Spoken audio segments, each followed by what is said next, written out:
Here's the truth about money and happiness. Have you ever noticed when you watch some of these movies and the rich people tend to be the evil people that live on the hill that's like plotting on everybody, right? It's like this evil message that we get about money being a bad thing.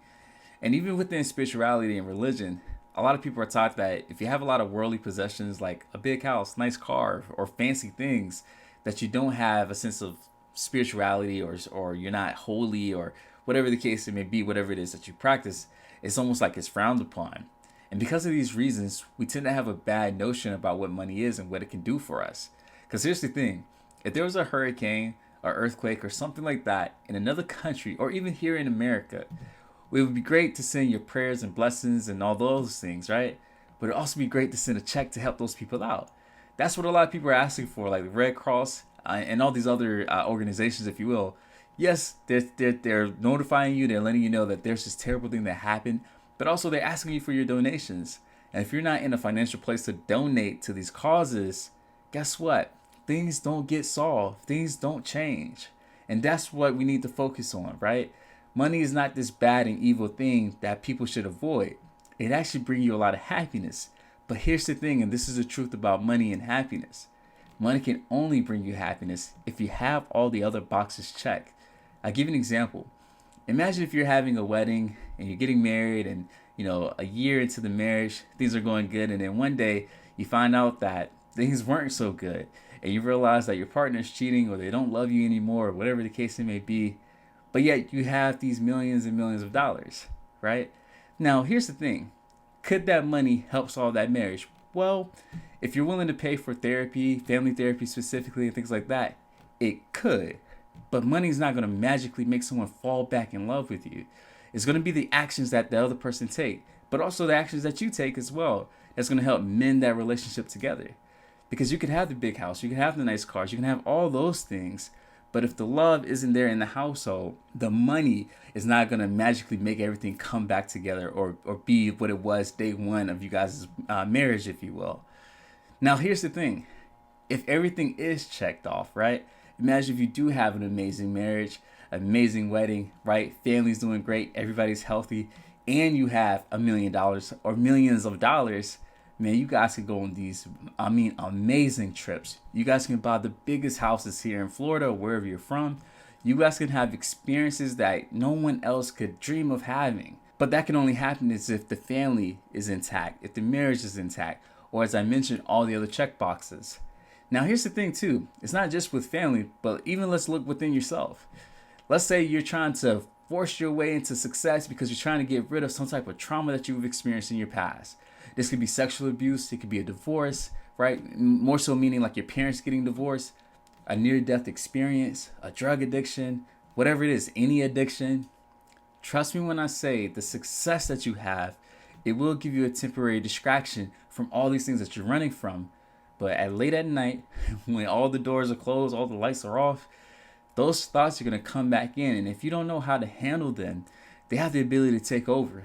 And that money can actually be used almost to your detriment because now you have all the resources to afford all the vices that maybe you should be avoiding.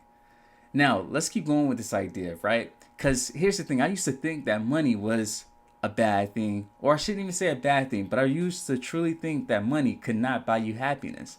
And here's the thing. When we start to look at some of the successful people that have taken their own lives, you see that that is true, right? Some of the people that come to mind is Heath Ledger, so the guy that played Joker, right? Robin Williams, who was an actor, he played in so many different movies. Kate Spade, if you know about the bag, Kate Spade, my wife, she shops there, so I know who Kate Spade is, right? Even the guy that was the owner or founder of Bed Bath and Beyond. This guy was alleged, caught up in some type of fraud or whatever the case it may be, and he was being threatened with jail time. And as a result, he actually jumped over a balcony and took his own life. These guys that I mentioned, these people that I mentioned, they were worth millions.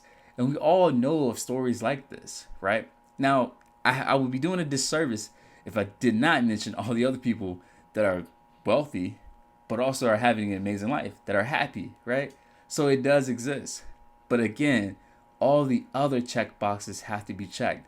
And it's when those check boxes are checked that money can actually bring you the long-lasting happiness that you're looking for. I also want to give you something else to mull over, okay?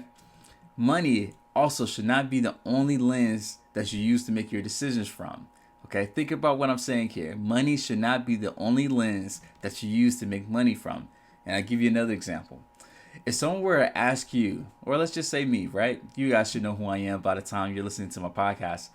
Let's say someone were to approach me and say, hey, coach, we would love for you to speak at this event. It's going to be on February 6th, right? 2024. And I need you at 3 o'clock, and it's going to take you the whole day, right? And let's say they say, hey, we're going to pay you let's say a couple $1,000s, right?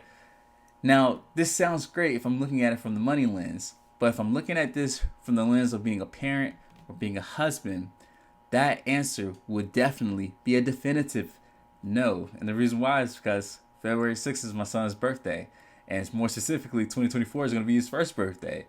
I wouldn't miss that for the world. There will always be more money to make. And I can make the case that choosing yes to that example, right? If I were to say, yes, I'll do it, it actually showed that I have a scarcity mindset and not an abundance mindset, okay? So think about it, guys. Notice how many options, how many answers, how many questions you're answering using the money lens and not the other lenses of your life. So that could be the lens of father, son, friend, worker, spiritual, your spirituality, like so many different things, okay? I give you a real life example too, just to show that money isn't everything. One day someone asked me at my church if I'd be willing to volunteer my time on a Saturday to go to the church and paint the doors. Now, the first thought that came to my mind was, man, I can actually use that time to work on my podcast or work on my webinars or maybe just relax, right? Like there's so many things that are running through my mind.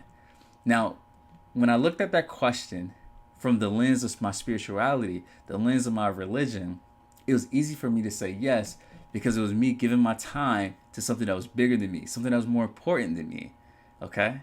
I want you guys to see how the answers change based on the lenses that I'm looking at this question from, okay? And things like that would help you to always make the right decision. So, can money bring you happiness? I would say yes, only if the other check boxes are checked. And to do that, you have to look at the questions and honestly different facets of your life through different lenses. If you're able to do that, you'll have the balance that you need to support the money that will bring the happiness in your life. Because again, if something were to happen in whatever city, country, whatever it is great to send your blessings, but it's also great to send a check there as well. Guys, this is Coach Wells. Thank you for checking out this podcast, and don't forget to subscribe. I'll see you guys later.